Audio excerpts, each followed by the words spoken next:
Yeah, hi everyone, welcome to Emsley Lodge for another week. This is our 300th episode of our video this week, so thanks for everybody for supporting us, and I think it's been a pretty much a success, and everyone seems to follow the stable well. Having said that, how frustrating is it at the moment? A couple of the horses are racing right up to their best, but just unfortunately just getting beaten. Poor old Aloof and Hums, both for the same, well, similar ownership group, just getting beaten in town their last couple of starts. I thought the little filly, young hostess, you know, she tried hard, ran her in that synthetic series final. She was very brave, but all three of those horses all frustratingly run second in $50,000 races, but all racing really well.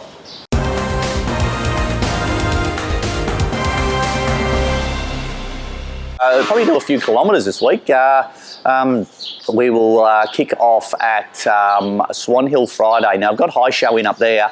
He's actually drawn a really sticky gate in a strongish race, so I'll just have a good think about whether we take him up there or not. If he doesn't go up there, he'll go to Wangaratta on Tuesday, but he's screaming for that sort of, he's at a run over 2,000 metres now, and he'll be right around about the mark. I just want to make sure that we place him in the right race.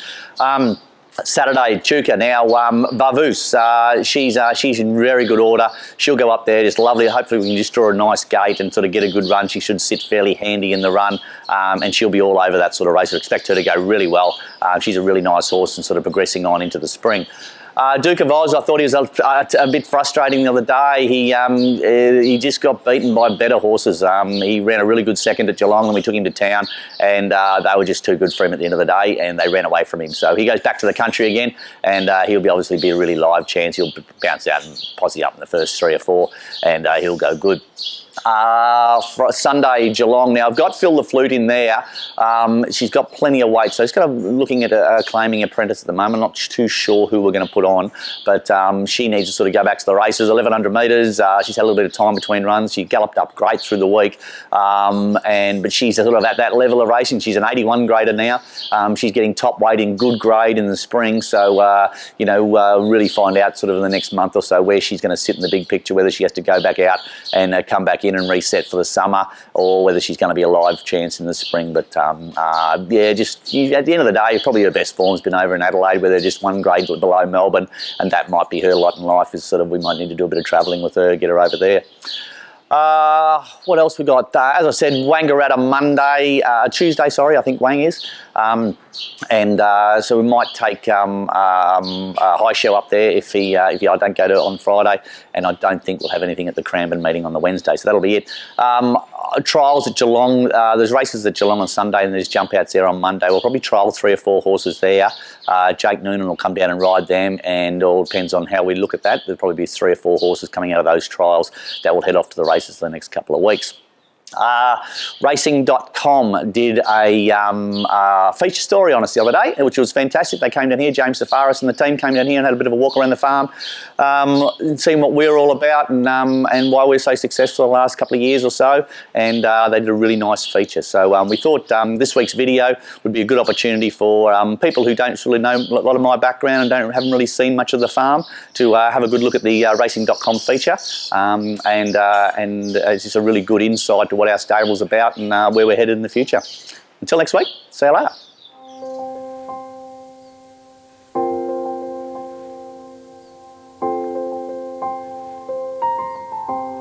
I'm probably from a pretty traditional sort of background.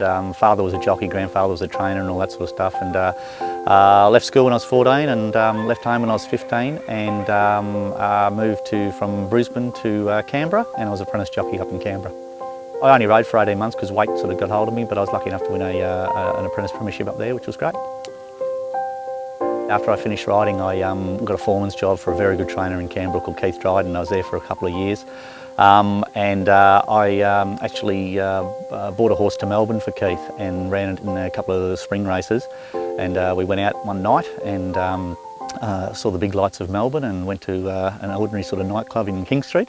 And I met a pretty blonde there, and I married her 2 years later. So it was either stay in Canberra or move to Melbourne, and so I decided to move to Melbourne and got offered a foreman's job with Rick Lacey, and so that's how my life sort of ended up in Victoria. Fortunately had a couple of very good clients called Peter Sanders and Jim Mann at the time, and they were sort of looking to invest in a country property, so the three of us got together and we decided to build a training facility that I could move out of Geelong and set up our own training facility. We looked at a lot of properties and we finally found this block of land, and we developed this, and that was 10 years ago now, and the property's probably, we're probably only 12 months off really completing the whole thing. We poured a lot of money into the place, that's right, but the main thing is we really want to develop a property that we could gallop our horses on, have our own trials, do everything and be completely self-sufficient, and that's where it's at. We're adamant, and I see interesting, I read the other thing that Chris Waller wants to build a big property outside in Sydney now, and the Ballarat sort of uphill gallop track has been very successful, and so that's what we really wanted to try and do, and gallop horses uphill in straight lines, and you know, the problem with racehorses is they break down, so if you can eliminate a lot of that, it's a big plus. So that's what we really try to develop a property where we can have a lot of different options. We can have, you know, horses in boxes, we can have them in yards, we can have them in small paddocks, we can have them in larger paddocks. Absolutely everything. We've got the 13th beach just down the road, so if we want to take a horse to the beach, it's only 15 minutes. Everything that we need to train a racehorse and to get different types of horses is here, and that's where we've finally developed that.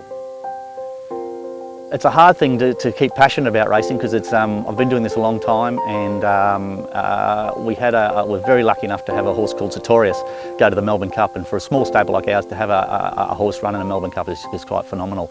And then we retired Sartorius, and I must admit we did hit quite a flat spot, and we were still training enough winners and the horses were going okay, but it was certainly we're questioning whether we want to keep doing it or what we want to do and where the future lies.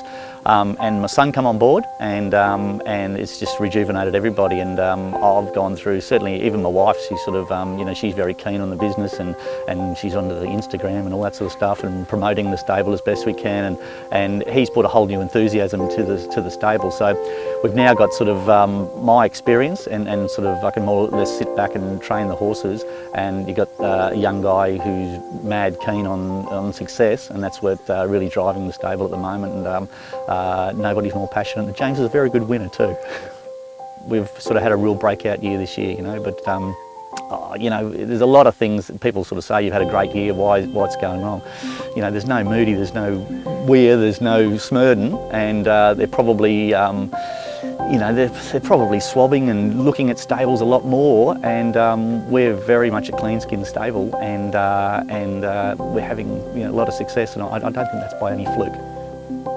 I'm a big believer that all you can do in training racehorses is you can work them, you can feed them, you can have them shod, and outside that it's all a bit of luck, you know, and we've got a very good farrier, we've got our feed program down to perfect, I think we've got the work of the horses right, we've got the dynamics of the place is working well, we've got a good team, so yeah, hopefully this should all continue. But I believe with the system we've got and our proven record that if we do get a good horse, we can take it right to the highest level.